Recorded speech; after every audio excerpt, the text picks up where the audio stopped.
네, 여러분 안녕하세요. 저는 관광종사원 필기 1교시 관광자원 해설 과목을 맡은 조은정입니다. 여러분 만나서 진심으로 반갑습니다.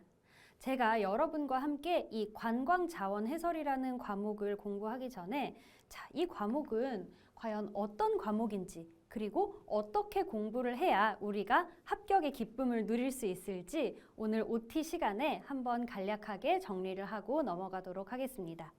자, 먼저 관광자원 해설은 어떤 과목이냐면요. 우리 자격증 시험에서 꼭 필요한 과목이죠. 자, 그래서 이 시험을 보는 자격증이 두 가지가 있어요. 자, 첫 번째는 관광통역 안내사, 그 다음에 두 번째는 국내 여행 안내사입니다. 여러분, 관광통역 안내사는요, 우리나라를 여행하는 외국인들에게 다양한 관광지, 관광 대상물에 대해서 설명을 하는 직업이고요. 또 국내 여행 안내사는 우리나라를 여행하는 우리나라 사람들, 내국인을 위해서 다양한 여행 서비스를 제공하는 직업이에요. 자, 그렇다면 이 두 직업, 두 자격증에 왜 관광자원 해설이라는 과목이 필요할까요? 그건 바로 우리나라의 다양한 관광 자원들을 설명하는 역할을 하기 때문이에요.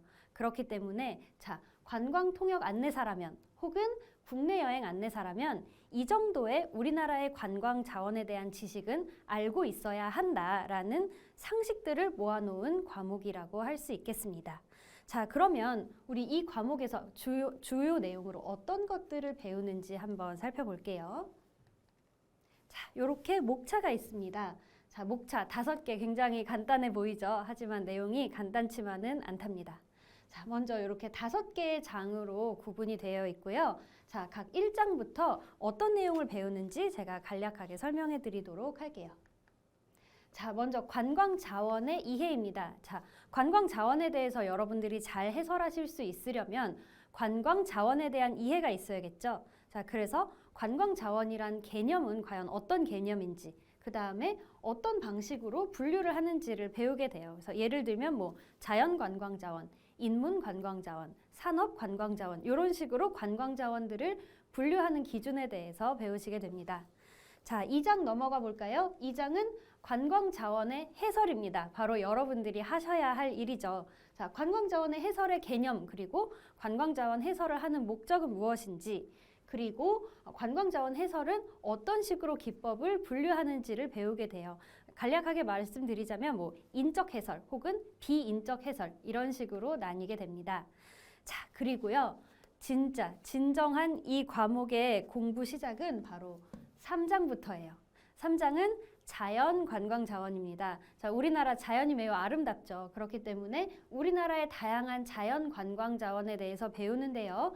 자, 이 파트는 이렇게 4가지로 나눠져 있어요. 그래서 첫 번째, 자연과 관광 파트에서는요, 여러분 꼭 알아두셔야 할 우리나라의 22개의 국립공원들에 대해서 배우게 됩니다. 제가 처음부터 조금 어려운 이야기 해서 죄송하지만 이 국립공원 같은 경우는요, 22개 국립공원들에 어떤 것들이 있는지 그리고 그 지정된 순서가 어떻게 되는지까지도 좀 알아두셔야 합니다. 자, 그리고요. 산지와 동굴. 자, 우리나라는 국토의 70%가 산이죠. 그렇기 때문에 다양한 산지에 관련된 관광 자원에 대해 배우게 되고요. 또 동굴도 우리나라 굉장히 유명합니다. 우리나라의 유명한 동굴들에 대해서 배우게 돼요. 자, 그리고 하천과 해안인데요.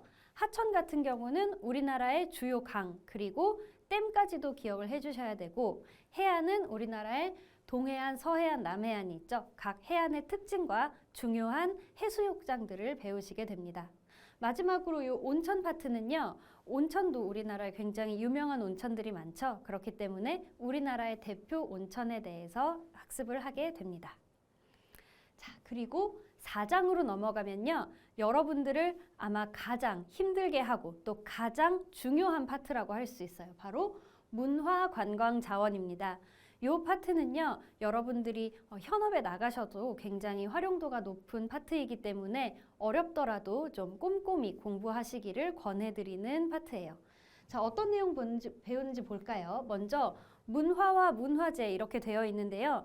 제 강의에서는요, 여러분 2강에 제가 특강을 준비했어요. 그게 뭐냐면요, 바로 유네스코 특강입니다. 여러분 유네스코 다들 한 번쯤은 들어보셨을 텐데요. 자, 유엔의 산하기구로서요. 전 세계에 보호해야 될 가치가 있는 것들을 선정해서 보호하는 그런 활동을 하는 단체인데 요 유네스코는요. 시험에 굉장히 잘 나옵니다. 자, 그래서 우리 시험에 나오는 유네스코 문화유산이 4가지 종류가 있는데요. 자, 첫 번째로는 세계 문화유산이 있고요. 세계 자연유산이 있습니다. 또 인류 무형문화유산이 있고요. 마지막으로 기록유산이 있습니다. 자, 요 4카테고리에 해당되는 우리나라의 문화유산 50가지가 넘고요. 자, 요 50가지에 대해서 내용도 잘 알아두셔야 하지만 이것 역시 지정 순서, 지정 연도까지 꼭 알아두셔야 해요. 그래서 요 파트 같은 경우는요. 제가 2강을 따로 빼서 여러분들께 확실하게 암기하실 수 있도록 특강을 준비해 놨습니다. 자, 요렇게 유네스코 세계문화유산, 세계자연유산, 또 인류 무형문화유산, 기록유산까지 잡고 가면요. 요 나머지 파트가 아주 조금은 쉬워질 수 있어요. 자, 그러면 유형문화재에서는 무엇을 배우느냐? 다양한 정말로 형태가 있는 문화재들에 대해서 학습하게 됩니다. 먼저 건조물, 그러니까 건축에 대해서 배우게 되는데요. 요거는 이제 목조건축, 그 다음에 성곽, 궁궐, 가옥, 그 다음에 사찰, 이런 식으로 다양한 형태의 건축을 배우게 되고요. 또 우리나라는 굉장히 불교 문화유산이 많죠. 그렇기 때문에 불탑, 불상, 불구, 그 다음에 무덤, 그리고 다양한 회화나 서예 같은 기타 유형 문화재들을 배우시게 됩니다. 자, 무형문화재로 넘어가 볼까요? 자, 무형문화재는요, 아까 제가 말씀드렸던 유네스코 인류 무형문화유산 파트를 공부하신 다음에는 조금 수월하게 느껴지실 수 있어요. 자, 요 무형문화재에는 어떤 것들이 있느냐? 연극과 놀이, 혹은 음악과 무용, 또 전통공예, 또 의식과 의례, 풍속 및 민속문화재까지를 배우시게 돼요. 자, 그리고 우리 천연기념물, 요 천연기념물 파트는요, 우리 3장, 자연관광자원과도 조금 연계도가 높은 파트인데요. 자, 우리나라의 다양한 천연기념물에 대해 배우고요. 자, 박물관 같은 경우도요.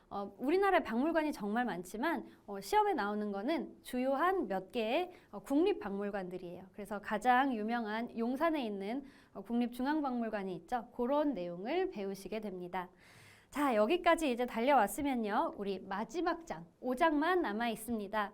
5장은 좀 비교적 수월하게 학습을 하실 수 있는데요. 자, 복합형 관광자원을 3가지로 나눠놨어요. 자, 산업적, 사회적, 위락 관광자원으로 나뉘어져 있습니다.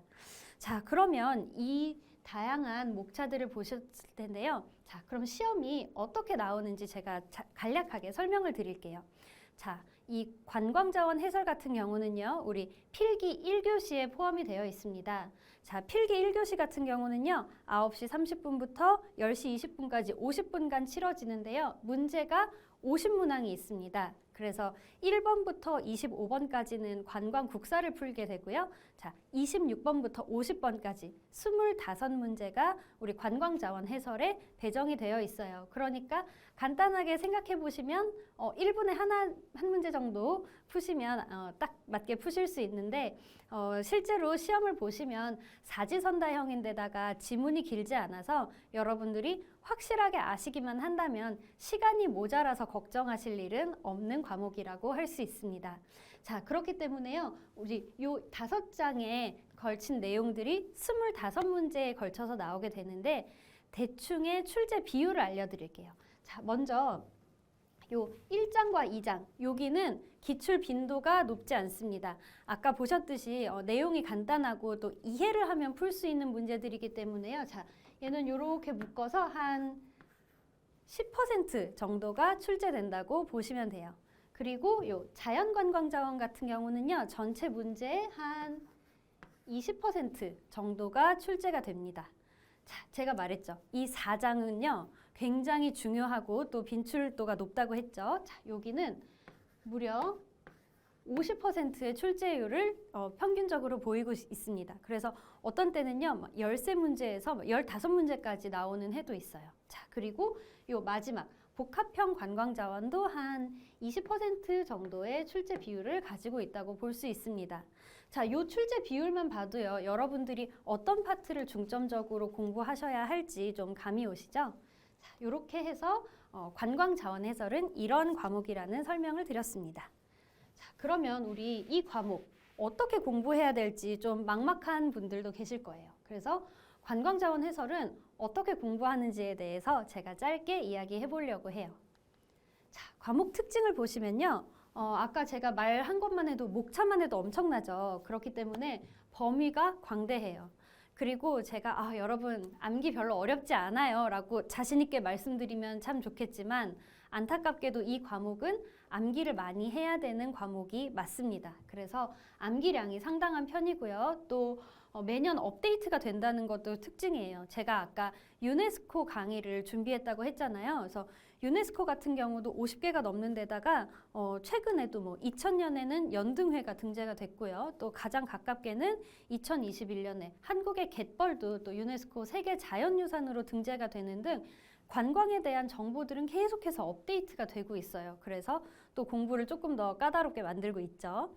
자, 그렇지만 여러분들께 희망을 하나 드리도록 하겠습니다. 이 과목은요, 다른 과목들과 연계도가 높아요. 그 말은 무엇이냐면요, 우리 관광자원 해설을 확실하게 공부를 해두면요, 관광 국사를 푸실 때도 도움이 되고요, 또 관광학 개론이나 관광법규에도 도움이 됩니다. 그리고 가장 크게는 여러분들이 1차만 보고 필기만 보고 말 거 아니잖아요. 우리 2차 면접이 있죠. 자, 면접에서 가장 많이 출제되는 파트가 바로 이 관광자원 해설에서 배운 내용, 특히 유네스코 파트예요. 그렇기 때문에 한번 공부해두면 다른 과목 공부하는 데도 도움이 된다는 생각을 가지고 우리 열심히 해보면 좋겠어요. 자, 그래서 저는 이렇게 과목을 공부하라고 권해드리고 싶어요. 자, 첫 번째는 고득점을 목표로 하라는 건데요. 이게 무슨 말이냐면요. 만점을 목표로 할 필요가 없다는 거예요. 자, 우리 관광자원 해설을 비롯해서 이 필기시험 같은 경우는 평균 60점이 넘으면 필기를 합격할 수 있는데요. 또 꽈락이 있습니다. 그래서 한 과목당 최소 40점 이상은 받아야 되는 과목들이에요. 근데 안타깝게도 꽈락이 가장 많이 발생하는 과목이 또 관광자원 해설이기도 하거든요.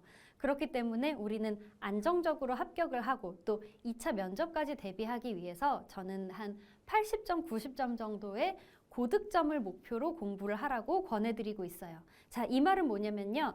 1회독, 2회독 꼼꼼히 하셔야 되는 거 맞고요. 암기 열심히 하셔야 되는 거 맞는데 하나하나 나 이거 21개 외웠는데 22개가 안 외워져 라고 너무 스트레스 받지 않으셔도 된다는 거예요. 그렇기 때문에 꼼꼼히 보고 고득점을 목표로 하되 만점에 대한 강박을 버리면 조금 더 수월하게 공부를 하실 수 있습니다. 자, 두 번째는요. 핵심 중심으로 공부하라는 거예요. 우리 내용이 굉장히 방대하죠. 하지만 시험에 이 내용이 모두 다 나오는 건 아니에요. 그렇기 때문에 우리 핵심만 그리고 기출을 중심으로 제가 꼭 공부해야 될 것만 찝어드리도록 하겠습니다. 자, 마지막으로는요. 제가 개발한 필승 암기법을 여러분과 공유해 드리도록 하겠습니다. 자, 이거 암기량이 제가 굉장히 많다고 했죠. 특히 국립공원 파트, 또 유네스코 파트는요. 이거 그냥 외우려면 너무 막막하고 답답하실 텐데 제가 조금 더 여러분들이 수월하게 암기하실 수 있도록 제가 최선을 다해 개발한 암기법을 공유해 드리도록 하겠습니다. 자, 이렇게 해서 지금 관광자원 해설이 어떤 과목인지 또 어떻게 공부를 해야 되는지 오리엔테이션을 마쳤는데요. 여러분 이제 막 한 걸음을 떼셨잖아요. 너무 겁먹지 마시고 하루하루 저와 함께 이 강의와 함께 공부해 나가신다면 꼭 합격의 기쁨을 누리실 수 있을 것입니다. 그럼 저희 본 강의에서 다시 뵙도록 하겠습니다. 감사합니다.